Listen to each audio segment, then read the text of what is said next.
Hello, class. Welcome to your NSTP 1. Now, we will finally discuss the first coverage of your semi-final lesson. Okay, so we will talk more about the drug education. But before that, let me present to you first our objectives for our lesson.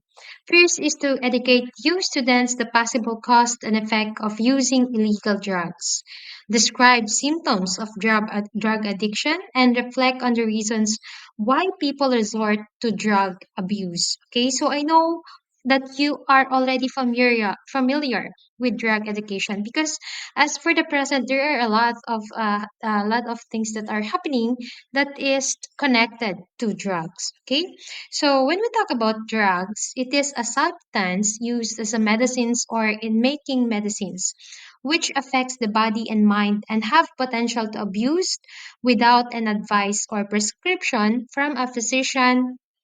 Drugs can be harmful. Okay, so well, particularly we Filipinos especially, sometimes we are so ignorant about drugs. Okay, so uh, when the term drug is used, usually we talk more about its negativity. Okay, kapag narinig natin yung drugs, ganyan, sometimes parang it's very negative, no? Pero it is a general term that is used also in the medicines. Kaya nga yung mga pilihan natin ng mga medicines, we call them drugstore. Okay, because drugs there, it is being just prescribed by physician or it is taken in moderation. Okay, so also with that, it's so important to know also about these drugs. Okay, because sometimes we humans also we love to do some self-medication wherein hindi na pala siya maganda sa ating katawan. Okay, so for that, we have the drug education in the Philippines. We have the RA 9165.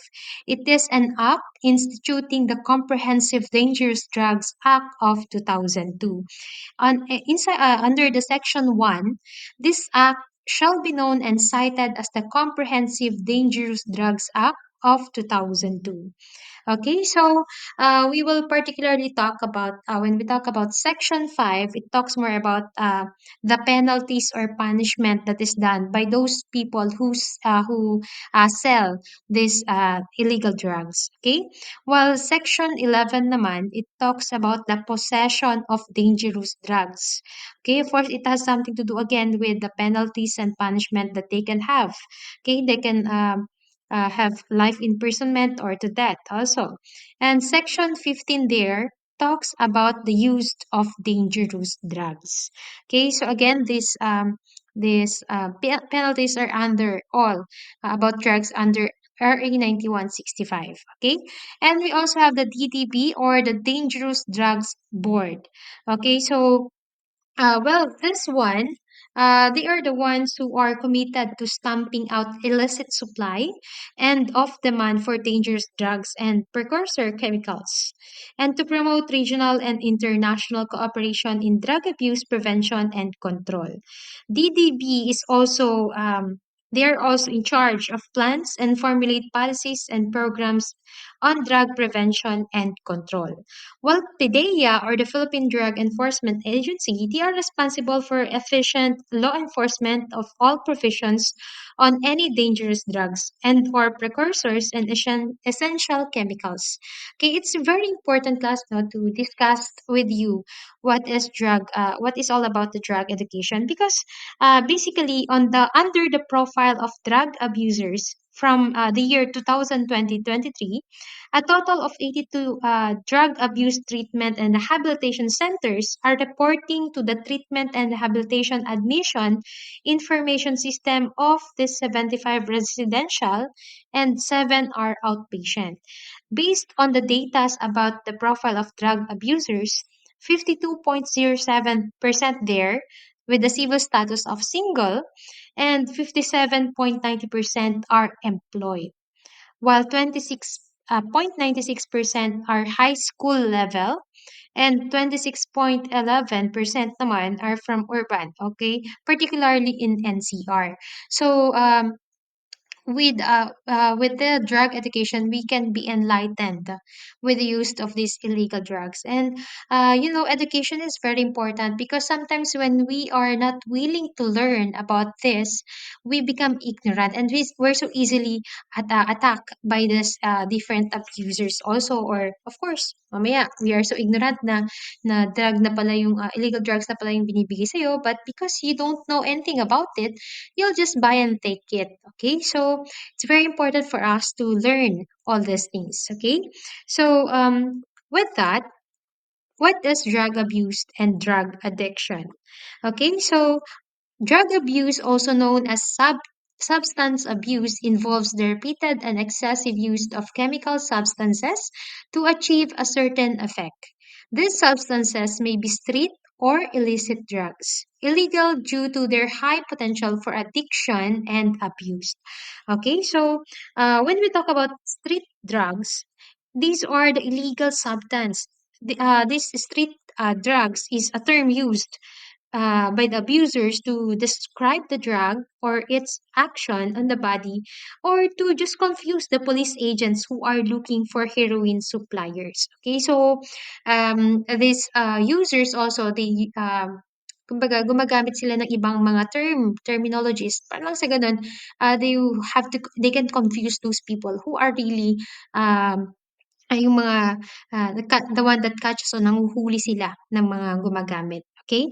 So, just like illicit drugs, no, it is one that, these are one that is illegal, like cannabis, heroin, and cocaine, and non-medical use of drugs that are legally available, such as painkillers and sleeping pills, okay? So again, for illicit, meron pa rin naman diyan non-medical use of drugs, okay? So, that is legally available. For example, we have painkillers again and sleeping pills. So, bakit kaya nagiging illicit, no, yung painkiller and sleeping pills? Because sometimes they are not used properly. Okay? So, parang basta-basta tayong gumagamit ito base sa nararamdaman natin. Okay? So, of course, maybe these people who uses this do not go for prescription kasi maybe they would think na they don't have budget at all for prescription pa. Okay, but then even if there are a lot of medicines that can be bought in drugstore, we must know how to use it and when to use it also. Okay, for drug addiction naman, drug addiction is a chronic disease. It causes a person to take drugs repeatedly despite the harm they cause. Repeated drug use can change the brain and lead to addiction. So again, if there's something that you keep on drinking, not moderately, but you keep on repeating and taking it, it can lead you to addiction. Okay, especially on drugs. Okay, it can have a negative effect. For example, the chronic disease. Okay, so what causes drug abuse and addiction? One, family history of addiction. While the interplay between the genetics and environment is not entirely clear, if you have a family history of addiction, you are at higher risk of abusing drugs. Because it is so true, no, that when you are young, what you see in your environment, what the people are doing in your environment, sometimes hindi mo napapansin, parang nakukuha mo rin pala. Okay, because it always said there that young people or yung mga kids especially, they are like sponge, okay? Na-absorb lang nila lahat ng mga nakikita at naririnig nila. Wherein, for family history naman, totoo nga naman na kapag madalas ginagawa ito ng family mo, usually nakukuha mo din siya. Okay? Parang namamana mo din yung pagkakaroon ng addiction. So, it is having the right foundation as a human being nang sa gano'n mas hindi ka matulad din 'no, sa pamilya na gumagamit talaga ng iba't ibang mga drugs. So, well, I know it's not it's not about your family too, but there are some families 'no, talagang parang kinalakihan kasi nila talaga yung gano'ng tipo ng pamilya. Okay, so again, um, you must have the right foundation of your, may it be spiritual, yung mental, your physical, so that mas malalayo ka sa pagkakaroon ng ganitong epekto ng pamilya. Okay? So, next is the history of mental illness. Drug abuse can worsen mental illness or even create new symptoms. Okay, so again, if we are too reliant to drugs, also to medicines that we take, sometimes it can worsen mental illness, especially if it's not prescribed by the doctor or by the physician. Okay, and peer pressure. If people around you are doing drugs, it can be difficult to resist the pressure to try them, especially if you are a teenager. That's why di ba, sabi ko sa inyo, it's okay to be choosy, to look for the right circle, the right friends, because remember that bad company corrupts a good character. So, if you're now that you are still a student, it's okay to build a friendship na kahit hindi naman sobrang dami. Kahit isa nga lang yan, that's okay already. Okay? Because truly na, parang dito papasok yung sabi na, tell me who your friends are and I'll tell you who you are. That's why you must choose your friends. Okay? Wag kang accept lang. Limitaan ka lang, okay, friends na tayo, mga ganyan.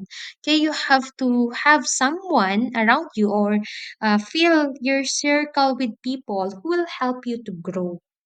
Okay, and how to recognize a drug addict. Okay, so well, we have some physical signs of abuse and addiction too. Some physical signs of abuse and addiction include cycles of increased energy, restlessness, and inability to sleep. Okay, often seen in stimulants. Okay, so teacher, paano yan? Hindi ako masyadong parang wala, napagod na ako lagi. O, di ba? Nag, sa kakaaral ko, hindi na ako nakakatulog. O, iba naman yun ha. Iba naman yun sa abuse and addiction. Okay, so but these are the signs also, no, of those people who are drug abuser or addiction. And abnormally slow movements, speech or action time, confusion, and disorientation, often seen in opiates, benzodiazepines, and barbiturates. Okay, so usually, parang medyo ang bagal niyang mag-isip, ganun. Parang kung sasagot man siya, parang sobrang lalim ng kanyang iisip, mga ganyan ba. Okay, so sudden weight loss or weight gain. So, and kung papansin natin, no, the word there is sudden. Parang hindi siya natural sa'yo bilang isang tao. Okay, so, well, tayo naman, di ba, marami namang nagpapataba, meron namang mga nagpapapayat, but you can see that it takes a lot of time. Okay? It takes a lot of time kasi 'di ba magkakaiba naman tayo ng pangangatawan, meron yung mabilis pumayat, meron yung mabilis tumaba, meron naman yung mababagal, 'di ba? It takes time. But with the sudden weight loss or weight gain, sometimes baka sabihin natin, "Ay hindi, na-stress lang ako." But no, it's not. Okay, sudden weight loss or weight gain is a physical sign too. Okay, cycles of excessive sleep. Okay, so meron yung sobrang sleep, meron naman yung halos wala ng sleep. Okay, and tolerance and withdrawal. Some mental and emotional signs include cycles of being unusually talkative, up, and cheerful with seemingly boundless energy. Okay, so parang gusto mo na lang, "Be, umupo ka nga muna," mga ganyan. "Be, manahimik ka nga muna," ganyan. Kasi parang sobrang naging unusual, naging talkative siya, masyado siyang masaya, 'di ba? Oh, kaya nga sinasabi natin 'pag masyadong may masaya, "Be, hindi ka na naman nakainom ng gamot mo," mga ganyan, 'di ba? Meron naman yung sinasabi niyo na, na masyado kang high ngayon, o 'di ba, mga gano'ng terms na ginagamit natin. Okay, so increased irritability, agitation, and anger. Okay, 'pag, parang bigla na lang sobrang ang bilis niyang magalit, o hindi naman lahat, baka sabihin niyo may kilala kayong classmate ninyo na sobrang bilis mairita, o 'di ba, iba naman ito. Mapapansin niyo naman if there's a sudden change also sa kanyang behavior, eh, 'di ba, parang bigla siyang naiinis bigla, parang lahat konting action mo lang iritable na siya agad, ganyan. And, mabilis siyang magalit, mga ganyan, okay? So, unusual calmness, unresponsiveness, or looking spaced out, lutang, lutang people, mga ganyan. Okay, so again, sabi niya dito unusual. Okay, so marami naman siguro sa ating nakatulala, marami naman siguro sa ating, um, parang nag-i-space out, ganyan. But it says here it is unusual, 'di ba? Usually if you are in a class, sa inyo na lang 'di ba, as a class, usually na-observe niyo naman kung ano yung behavior ng classmate ninyo, eh. So for 'pag there is something that is unusual, o medyo mag-isip-isip na kayo, okey lang kaya siya? Mga ganyan. Okay, apathy and depression. Okay, apathy there, it is means no, uh, apathy there means the lack of interest, enthusiasm, and concern. Okay, parang bigla siyang wala lang pake, mga ganun. And also depression. Okay, so well, depression, this is not self-diagnosed. Okay, so marami kasi akong parang naririnig, no, lalo na sa mga katulad yung kabataan, no, na parang imbis na parang stress lang ginagawa niyang depression, mga ganyan. Mga isa, dalawang problema, depressed na daw siya, ganyan. So easy for people now to use the word depression. But it's very important, let's not be ignorant, class, that when we talk about depression, this must be diagnosed by those people who are in the right authority. Okay? For example, the doctors. They are the ones who will examine you and tell you that you have depression. Okay? Hindi yung parang naramdaman mo lang na parang wala ka ng gana sa buhay, depression na yun agad. Okay? You have to go to the right people to speak also, to share what's your problem. Okay? Nang sa ganon, if you going to share your problems, hindi ka parang mawawala sa right track. Okay? Kasi someone will advise you what to do. Okay? So, wag niyong sinusolo lahat ng bagay. Okay? Um, it also says here paranoia and delusions. Okay? Parang medyo marami ka nang nakikita, ganyan. So, some of the people also know, parang even if people are not laughing, gano'n, parang nagkakaroon siya ng delusion, hallucinations na tinatawanan siya ng mga tao, kaya ganyan, kaya parang galit siya, gano'n. Okay? Temporary psychosis and hallucinations. O, yun na yan, class. Suddenly, kahit wala namang talagang taong tumatawa sa kanya, parang nag-iiba yung mga paningin niya. Okay? Ganyan. Kaya parang it, it, it agitates that person more, it angers that person more. Kasi may mga nakikita siya na hindi naman nag exist. Okay? And also, we also have classification of drugs. Okay, one there is the prohibited drug, which includes opium and its active leaf and its derivatives. Opium, well, opium in other countries, this is also a drug. Okay, parang ano siya eh, parang sa atin kung may marijuana, may opium sila ganun. Such as heroin and morphine, coca leaf and its derivatives. Principally cocaine, alpha and beta eucaine, hallucinogenic drugs such as mescaline, lysergic acid, diethylamide, and other substance producing similar effects. Indian hemp and its derivatives, all preparations made from any of the foregoing and other drugs and chemical preparations, whether natural or synthetic, with a psychological effects of a narcotic or hallucinogenic drug, or as amended by BP 179 dated March 2, 1982. Okay, so when we talk about prohibited drugs, class, ha, this means that all drugs whose use, possession, sale, or manufacture is prohibited by our law. Okay, yes, class. All the medicines that we have now in our country, those are the medicines, the drugs na dumaan sa batas natin. Okay, they are being permitted by our law. Okay, they are permitted by our law to be consumed by us people too. So if it's prohibited, then it's illegal. Okay, this is not prescribed by the doctor or by the physician.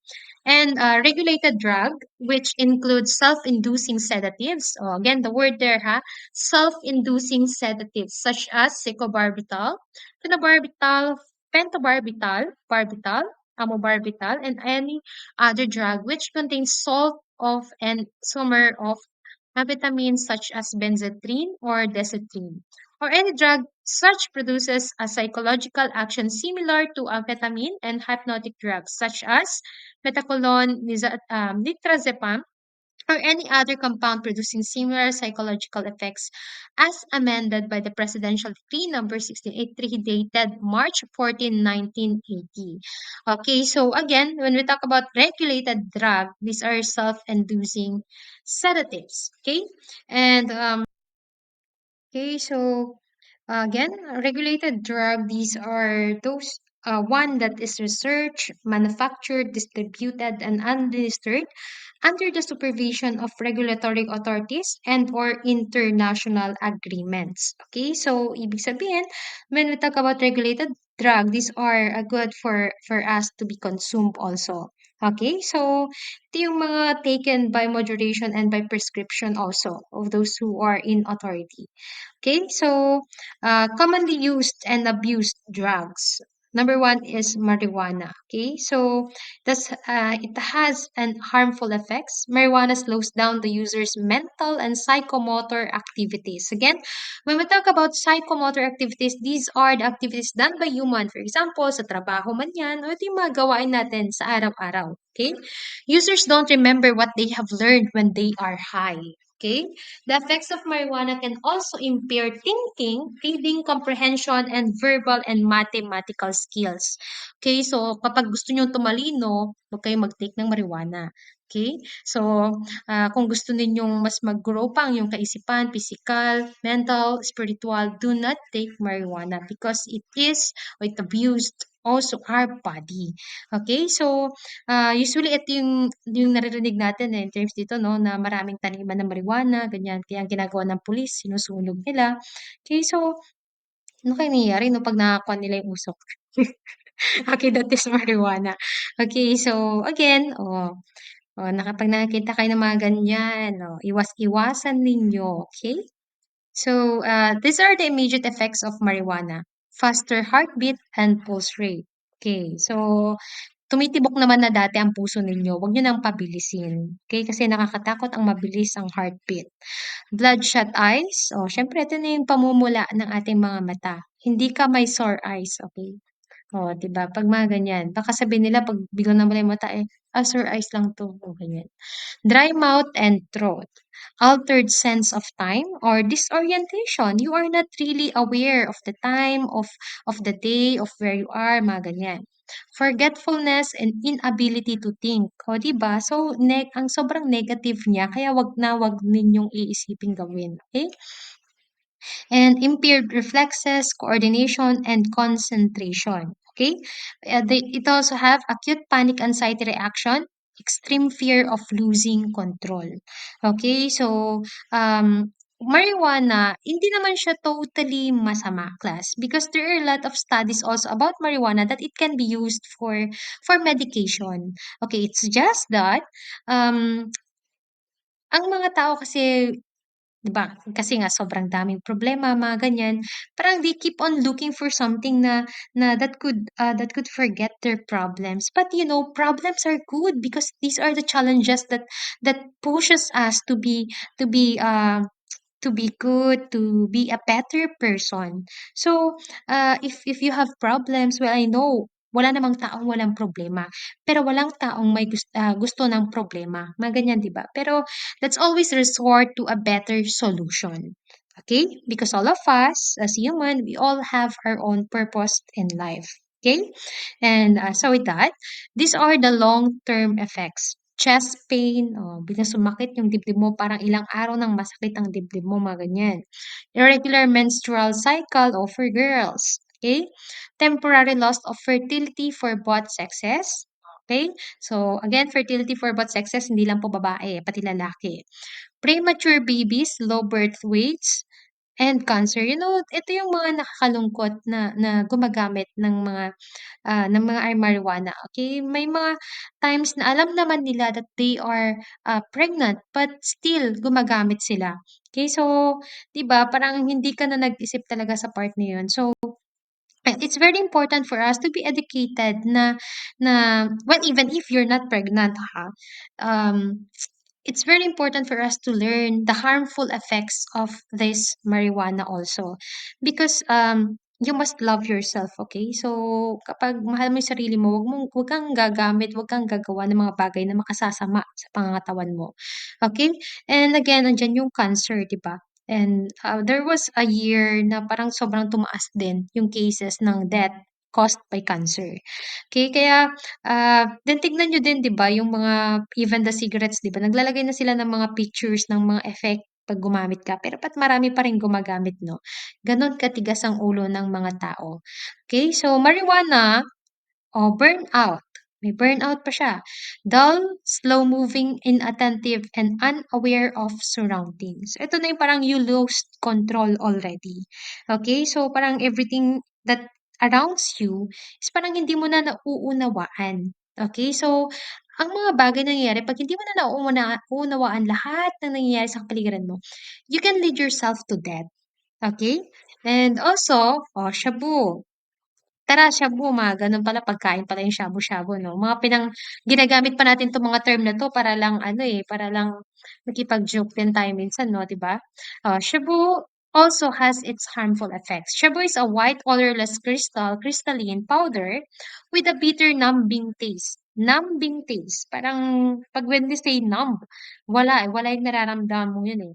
Okay, in the street name for a chemical substance known as methamphetamine. Oh, 'di ba? Ang sosyal pala ng pangalan ginawang shabu. Okay, so again, this is still illegal. Oh, ah, yung parang kunwari 'pag nahuli ka tawas lang 'yan, mga ganyan, 'di ba? Pero shabu na pala. So, but these authorities that we have, the policemen, they are also well educated of these substances. Nang sa gano'n, hindi sila madaling maloko, ma-deceive in the evidences that they can see. Okay? So, again, the effects of it is have acute o hindi ka magiging cute. Kaya nagkakaroon ka ng acute disease. Okay, produces anxiety, irritability, irrational behavior, talkativeness, and loss of self-control. Okay, so ito lang yung parang mga minimal effects niya lang. Okay, so again, nagkakaroon ka na ng anxiety, irritable ka, parang hindi na makatwiran yung nagiging ugali mo, nagiging madaldal ka at parang medyo madali kang magwala. Okay, you lost your self-control. Results in loss of appetite and inability to sleep. Okay, inability to sleep can lead to acute psychotic reactions, violent and destructive. Okay, so again, medyo acute pa lang yan pero parang nagiging kakaibang tao ka, nagiging iba kang nilalang, mga ganyan. So, behavior and recklessness that may result in accidents. So, take ka ng, nag-take yung tao ng shabu, nag-drive siya, o di yun, bahala na siya kung saan siya bubunggo, mga ganyan. Okay. So, psychological effects include chest pain, irregularity of heartbeat, hypertension, convulsion, and death from cardiac arrest. For psychological and physical dependence, this chemical substance is known to produce psychological and physical dependency. These are characterized by anxiety, tension, and craving for the substance. So, kaya parang addicting nga lahat, eh. Okay, that's why if you are not educated about it, kung hindi ka masyadong aware ano 'tong mga ganitong substance, madali kang ma-deceive, okay? The long-term effect of this is psychiatric consequences are the major features of chronic shabu abuse and dependency. Okay? Again ha, it has a long term, it is not good for your body. Okay? So for inhalants, immediate effects, confusion, mga inhalants, mga ganyan, okay? O, yung iba naman parang i-insert pa nga nila yung pagra-rugby, mga ganyan, eh. Okay, confusion and distortion, inhalants ay yung mga sinisingot-singot mo lang, mga ganyan. Okay, confusion, disorientation, distorted perception of time and distance, aggressive behavior, violence, hallucination, illusions, nausea, and vomiting. Okay, so, well, if you take a look at usually ang mga effect niya 'no, talagang everything is very negative and somehow if you take a look at it, it is somehow connected kung ano yung madudulot niya sa katawan ng tao. Okay, for long-term effects, loss of memory o baka may gusto kayong kalimutan, magte-take kayo ng gano'n, ay wag pong gano'n, okay? Inability to think, muscle cramp and weakness, numbness in limbs, abdominal pains, damage to central nervous system, kidneys and liver, bone marrow depression. Okay, so if you take a look at this, if we are well, I know when you talk about drugs, about this one, inhalants, marijuana, shabu, these are really not good for the body. But why is it that many of the people still are using it? Kaya kanina 'di ba halos 52%, halos kalahati ng populasyon ay gumagamit ng mga iba't ibang hindi illegal drugs na tinatawag natin. It is because we are uneducated of this kind of things. Okay? But if you want to learn, if you want to enlighten yourself about the use of it, the excessive use of it, you will learn that it is not really good for your body, and you're not just merely destroying yourself, but you are fully destroying your whole body. Okay, And of course, we have sedative hypnotic drugs. Sedative hypnotics, tranquilizers, o yung mga tranquilizers ay parang mga injections na sinasaksak mo sa katawan mo, mga ganyan. Sleeping pills, sedatives are drugs which depress or slow down body functions. These are the drugs that can be dangerous when not taken according to the physician's instruction. Okay, for example, there are a lot of nights you cannot sleep properly. So, parang one day you learn about the sleeping pill, so you take one. Pero parang wala pa ring effect. You take two. Wala pa rin eh. Until hindi mo napapansin, dumadami ng dumadami yung ini-intake mo. Okay, so remember again, when there is no prescription from the physician, from the doctor, it can be dangerous. That's why it's not good for us to have self-diagnosis. Okay, parang tayo na mismo eh, ay, obserbahan ko lang yung sarili ko. Alam ko na. Oh, doktor tayo minsan eh, di ba? We are doctors of ourselves. We are somehow, I don't know if we're just scared of the doctors or we have no budget to see a doctor. But class, magkakaroon ka kasi ng malaking gastos eh pag nag-self-diagnose ka. Okay, 'di ba? Um, Usually sa atin 'di parang masakit lang ulo mo, ay may migraine na ako, mga ganyan. Mahilig tayong mag-self-diagnosis. Tapos mahilig tayo na yung gamot. Oo, siyempre 'pag paracetamol yun naman pinaka-basic na alam natin 'pag masakit ang ulo natin, 'di ba? But if these, medicines also are not taken in the right time and, of course puwedeng mag-react pa rin yung katawan natin. Okay, so it's very important na we ask what is the right medicine for us. Okay? Ayan. And ecstasy. Ecstasy is one of the most dangerous drugs threatening young people today, called MDMA. Okay, by scientists, it is a synthetic chemical that can be derived from an essential oil of sassafras tree. Okay, so ecstasy. Okay, so it has dangerous impurities. One reason why ecstasy can be especially dangerous is the lack of content control. Ingredients are hard to get, and manufacturers of the drugs often use substitutes, mixing other harmful additives with the already dangerous mix. Okay, so that's why we have law about the medicines, no, and um, um, sometimes it's better na the medicine would go under if it's FDA approved ba, ganyan. Kasi it means na it's safe to us human bodies, okay? Kaya mayroong mga gamot na parang with therapeutic claims, without therapeutic claims, mga ganyan. Because all of the medicines that we see in the drugstore, mga ganyan, they undergo some investigations also if it's okay to for us to intake it, or if it's not, then they will not put it in the market. Okay, but if we are not well educated with the drugs that we used also, no, it can put us into more danger.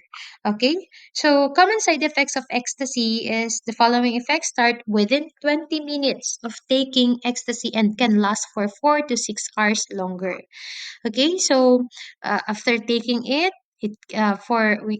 parang with the past 20 minutes, it will increase your heart rate.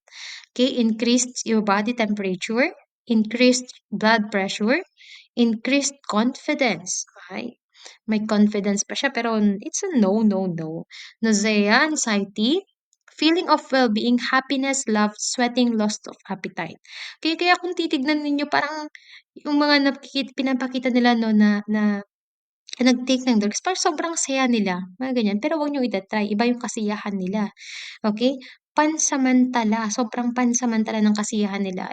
They are parang destroying themselves. Okay, so even if sabihin nila na parang, why do you take this kind of substance? Kasi nakakalimutan ko problema ko, kasi feeling ko sumasaya ako, mga ganyan. No, it's not. You are destroying your body. Okay? And when you are overdosed by this, taking too much ecstasy can result in extremely high body temperatures, high blood pressure, hallucination, fast heartbeat, breathing problems, and death. Okay? That often results from harmful overheating, hyperthermia, or from drinking too much at one time. Hyponatremia is a condition where excess fluids intake swells the brain, resulting in coma. A third cause of death is stimulation. Overstimulation of the nervous system can result in heart attack or brain hemorrhage. Okay, so those are the effects of overdose taking of ecstasy. Okay, so warning signs of overdose: feeling hot or unwell, becoming confused, not able to talk properly, headache, vomiting, not sweating, racing heart or pulse when resting, fainting or collapsing, loss of control over body movements, tremors, o panginginig, problem urinating. Duration effects and ecstasy high can last from 6 to 24 hours, but usually averages 3 to 4 hours. Some reactions can have been reported to persist from 1 to 14 days after use. So, just imagine, no, how long it is. Okay, na parang mararamdaman mo lahat ng bagay na ito. 'Di ba? Parang maybe these people somehow hihilingin na lang nila na mamatay na sila today. Okay? Kasi 14 days. Ito yung mga nararamdaman nila. Okay, so akala mo lang masaya pero parang medyo untayin mo mga ilang minuto, mga ganyan, mararamdaman mo na yung talagang epekto niya. So it's not good for us. Okay? And short-term effects include psychological difficulties, confusion, depression, sleep problems, craving, severe anxiety, and paranoia. These effects occur during use and can continue even weeks after use. Physical problems can occur or are muscle tension, involuntary teeth clenching, nausea, blurred vision, rapid eye movement, fever, chills, or sweating. While the long-term effects, recent findings connect use of ecstasy to memory loss. Okay, so kaya parang kung saan-saan ka naggagala na kasi parang wala ka namang maalala. Maybe even your identity you cannot remember. Use of ecstasy depletes serotonin, a very important chemical in the brain which regulates mood, sleeping and eating habits, as well as the thinking and behavior process, sexual function, and sensitivity to pain. Okay, now we also have the herbal ecstasy. Herbal ecstasy is another form of MDMA that is composed of ethering or pseudoephedrine and caffeine from the kola nut, also sold in tablet form. Herbal ecstasy can cause permanent brain damage and death. Though not currently classified as a controlled substance, herbal ecstasy shares many of the same qualities and effects as MDMA, also known as Cloud9. Herbal Bliss Ritual Spirit, Herbal X, WM, Rave, Energy Ultimate Euphoria, and X. Drug testing, ecstasy can be detected up to 4 days in the urine. Okay, kaya usually, kung na-try nyo na magpa-drug test, usually talaga yung urine talaga yung tinetest nila. Well, nagpa-test din ako ng drug test, hindi dahil sa gumamit ako ng drugs. Okay, so there was a time kasi sa CSU, no, kasi sobrang taas kasi talaga ng rate ng mga drug users. So parang 'pag nagpa-enroll ka, kailangan mo muna ng drug test. Okay? Oh, nakapasa naman ako. Okay, so meron silang mga drug test para lang sa gano'n, 'di ba, they can monitor. They can really monitor, 'no, kung who are these, users para sa gano'n hindi naman po sa ikukulong sila agad, okay? There will be of course na mapupunta sa rehabilitation center, ganyan, and they will be educated of this use of, the illegal substances, okay? Kasi totoo talaga na, kailangan din nating malaman kung sino yung mga taong gumagamit. Kung may kilala kayo, i-report niyo. Joke lang. Okay, 'pag may kilala kayo class, of course, we are not, maybe we are so scared 'no, kasi nakakatakot naman talaga lapitan 'no, yung mga ganitong tao. Kasi siyempre sabi nga dun 'di ba, parang parang they are somehow violent people, okay? Pero magkaroon lang kayo ng lakas ng loob din also to maybe kung tignan niyo muna, i-observe niyo kung gaano na ba siya kalala, ganyan.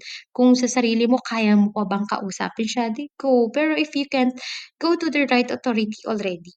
Okay? Huwag kang matakot, you are helping that person.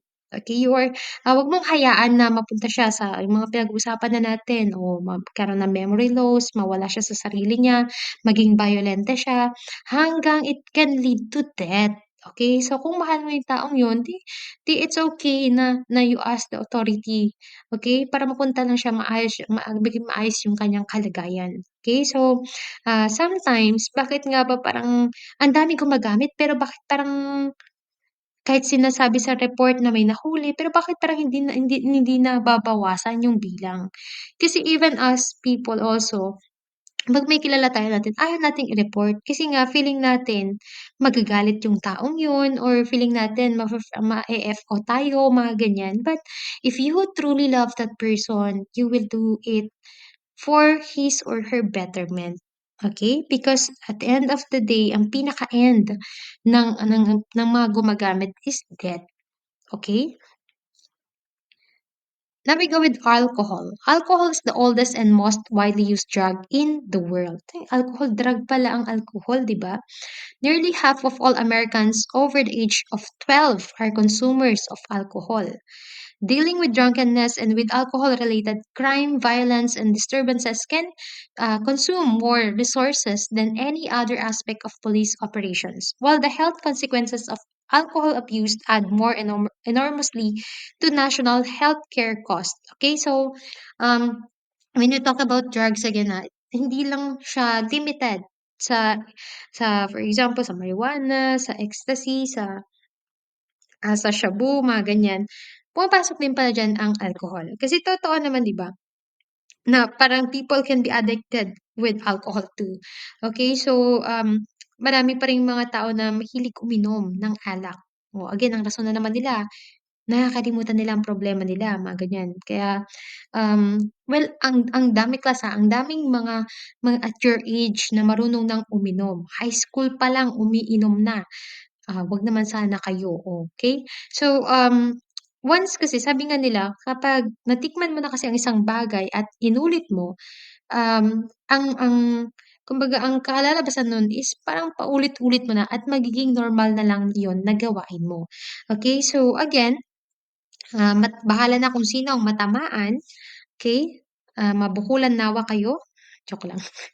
Okay, so alcohol is not good for our body. Maybe you can drink, but with moderation, in moderation. Okay? Pero pag lumagpas ka na ng in moderation, yun na po, nagiging masama na po siya para sa ating katawan. Okay? So, you must take everything in moderation because too much is dangerous. Okay? So, well, what's alcohol? It is the given name to a variety of related compounds. The drinkable form is ethanol or ethyl alcohol. It is a powerful addictive central nervous system depressant produced by the action of yeast cells on carbohydrates in fruits and grains. Okay, so sa atin sa atin parang sobrang dami, 'di ba, ng masasabi nating alcohol. Okay, kaya sabi nila may ladies drink, ganyan. Okay, but, again, kailangan kung magde-drink ka man ng alcohol dapat with moderation. Okay, there are three basic types of alcoholic drink. Beer is made from fermented grains and has an alcohol content of 3 to 6%. Wine is made from fermented grains and has an alcohol content of 11 to 14%. Some wine drinks, such as wine coolers, have fruit juice and sugar added, lowering alcohol content to between 4 and 7%. Fortified wines, such as port, have alcohol added, bring alcohol content to between 18 to 20%. While liquor is made by distilling a fermented product to yield a drink that usually contains 40 to 50% alcohol. The alcohol content in liquor is sometimes indicated by degrees of proof, which is in the United States is a figure twice as high as the percentage. Thus, 80 proof liquor is 40% alcohol. Okay, so signs and symptoms of alcohol use: intoxication, smell of alcohol on breath, irritability and euphoria, loss of physical coordination, inappropriate or violent behavior, loss of balance, unsteady gait, slurred or incoherent speech, loss of consciousness, slow thinking, depression, impaired short-term memory, and blackouts. Okay, so that's why, di ba, kapag um, yung mga nagda-drive, okay, nagda-drive ng nakainom, 'pag na-full sila usually tinetest yung kanilang breath, Okay? So may ginagamit na pang-test ng breath ng isang tao to know kung lasing siya or kung gaano siya kalasing. Okay? Tapos paglalakarin kung straight pa yung lakad niya or medyo alam naman natin kung paano maglakad ang isang lasing, 'di ba? Gegewang-gewang 'yan. Okay? So as you can see again, the symptoms and signs of those people who used alcohol is not good too. Okay? So imbes na kumbaga parang you already want to relax your body, biglang magkakaroon ka pa rin ng irritability sa iyong sarili, okay? And to those people who are around you. Okay, kaya nga 'di ba kapag pipigilan mo yung taong nakainom na parang galit na galit siya sa'yo. Okay, mga ganyan parang nakaka-bad trip ka, mga ganyan. Okay, so these are the signs and symptoms also. Okay, so again, class, if you're going to drink alcohol, dapat tignan mo yung motibo mo, bakit ka iinom today? Okay? And you must drink if you are drinking sa wag naman, okay? Drink in moderation also, okay? And with that also, if there is already intoxication, no, or diyan na yung nagkakaroon ka na ng slow thinking. See, usually ang natatamaan talaga is yung brain natin. So, when the brain, kapag ito yung mismong parang tinamaan ng mga ginagamit natin, mga ini-intake natin sa sarili natin, usually kasi it would lead to parang domino effect na siya. Medyo nag-iiba na yung ating kaisipan, nag-iiba na kung paano tayo mag-isip, paano tayo mag-act, paano tayo magsalita. So, it's very important to protect also, 'di ba, yung ating brains, okay? Sign and symptoms of alcohol withdrawal, experience of by alcoholics and problem drinkers, tremors, okay, nanginginig-nginig, agitation, sa behavior natin yan, anxiety and panic attacks, paranoia and delusions, hallucinations, nausea and vomiting, increased body temperature, elevated blood pressure and heart rate, convulsions and seizures. So ito again, these are the signs mga class kapag sobra-sobra na yung pagre-rely mo sa alcohol. Okay? So we have neurological dangers include impaired vision, impaired motor coordination, memory defects, hallucination, blackouts, and seizures. Long-term consumption can result in permanent damage to brain. Again, brain na naman yan ha. Cardiological problems include elevated blood pressure and heart rate, risk of stroke and heart failure. Respiratory dangers include respiratory depression and failure, pneumonia, tuberculosis, and lung abscesses. Additionally, alcohol abuse increases the risk of mouth and throat cancer. Siyempre, dyan pumapasok mismo yung alcohol. Liver disease caused by chronic alcohol abuse, including alcoholic, fatty liver, hepatitis, and cirrhosis, kills 25,000 Americans each year. O, di ba? Sobrang lasinggero pala ng mga Americans. Okay? So, each year yan, ha? So, paano na lang sa Pilipinas? Marami ding umiinom sa atin, di ba? Okay, psychological dangers include impaired judgment and verbal ability, apathy, introversion, antisocial behavior, inability to concentrate, and deterioration of relationship with family, friends, and workers. Okay, well, congratulations to your class. Wala naman ako napapansing mga ganyan sa inyo. Okay, so pagpatuloy niyo ang pagiging mabuting mamamayan ninyo. Tobacco. It is estimated that directly or indirectly tobacco caused more than 400,000 deaths in the US annually, yearly. So, a figure that represents nearly 20% of all US deaths.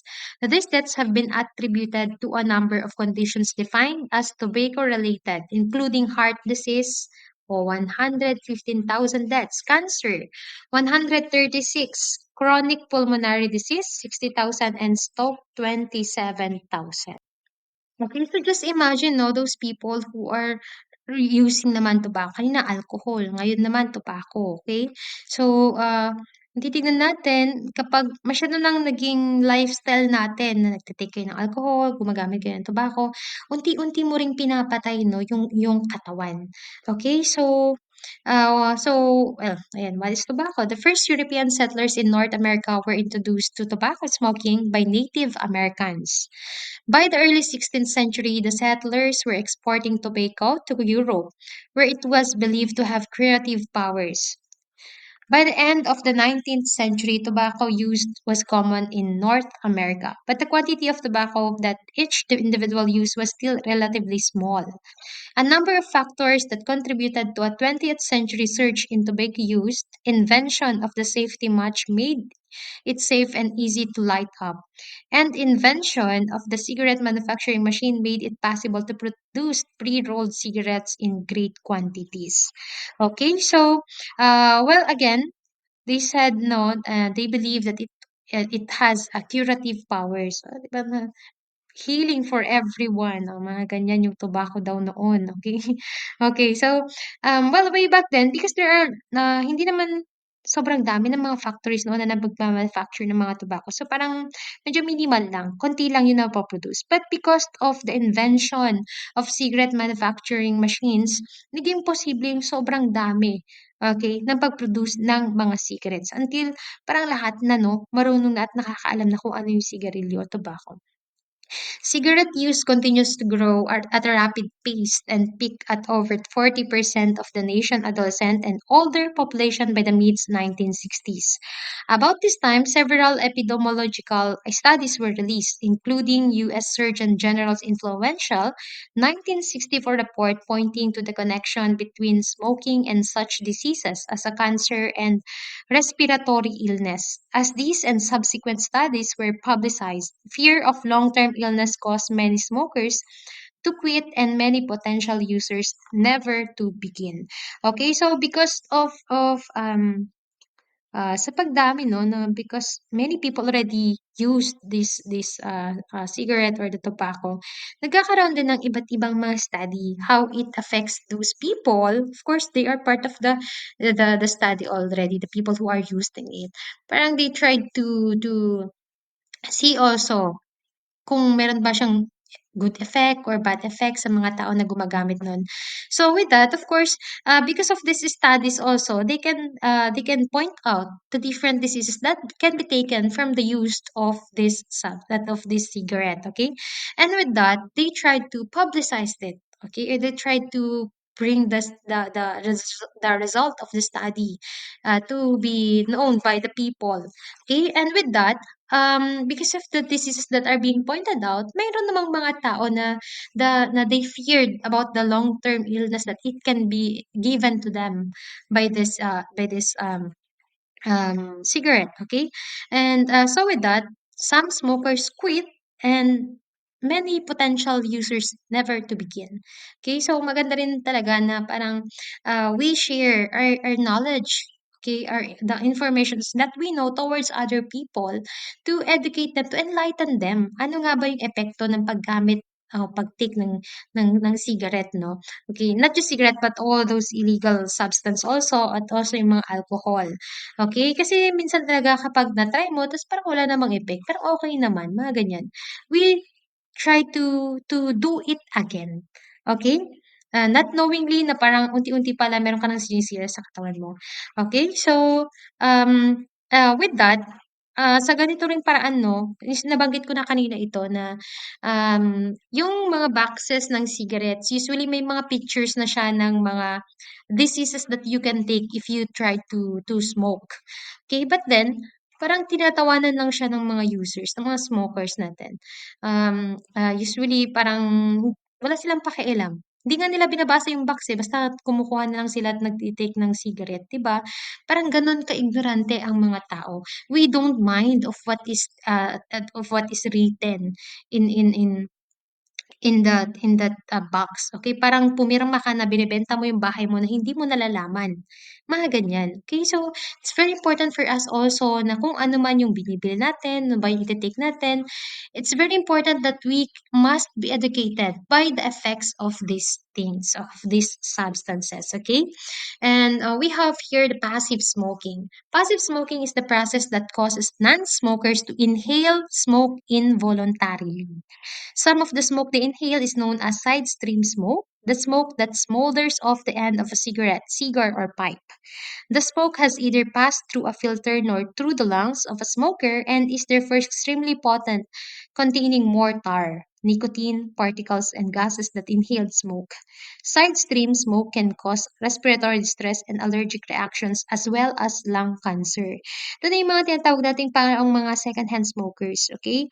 So, usually even if you are not directly the one who is smoking, but if you are near the person who is smoking, ikaw din parang may makukuha ka ring, makukuhang epekto rin yung katawan mo, okay? So, that's why 'no, 'di ba kapag may mga smokers, um usually sa amin, sa family namin kasi, siyempre naninigarilyo naman yung papa ko, mga ganyan. Okay, so usually 'pag andiyan yung mga bata, yung mga pamangkin ko, I usually remind her father also not to smoke near the children because, it will be dangerous, more dangerous to them.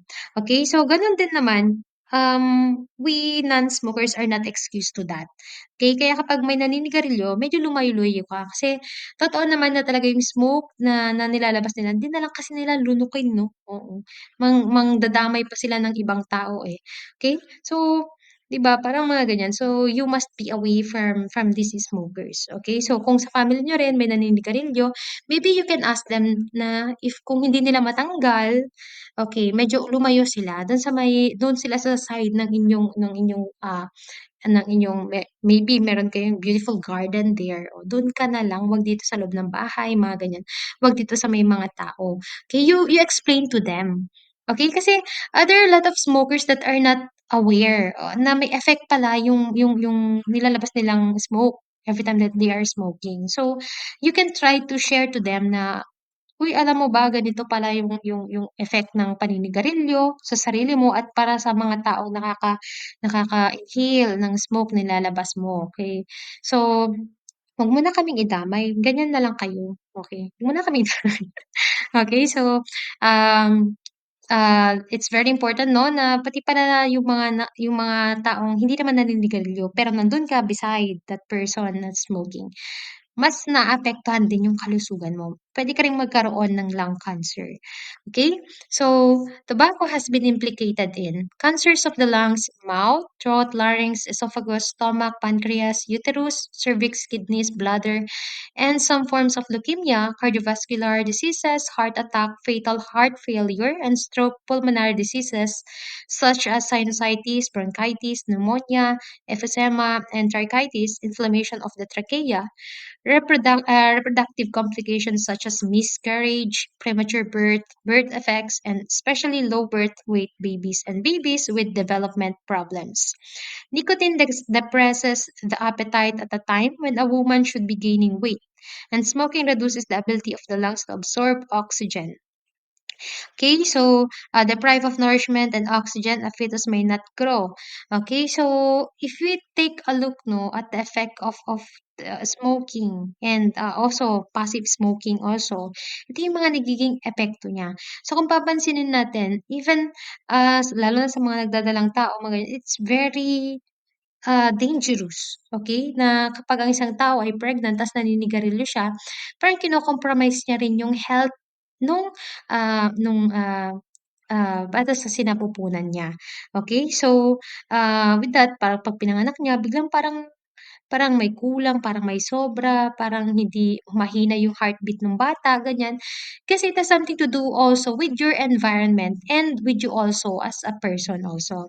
Okay, so kung papansin natin sobrang sobrang lawak ng epekto ng paninigarilyo. Okay, so with that, please ha, 'wag niyo nang i-try or kung meron mang nag-try sa inyo, sana hindi kayo natuwa, okay? So, because truly that it is dangerous also to your health and to the health of the people around you.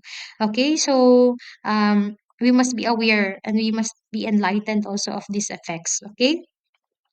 And understanding what is involved in recovery.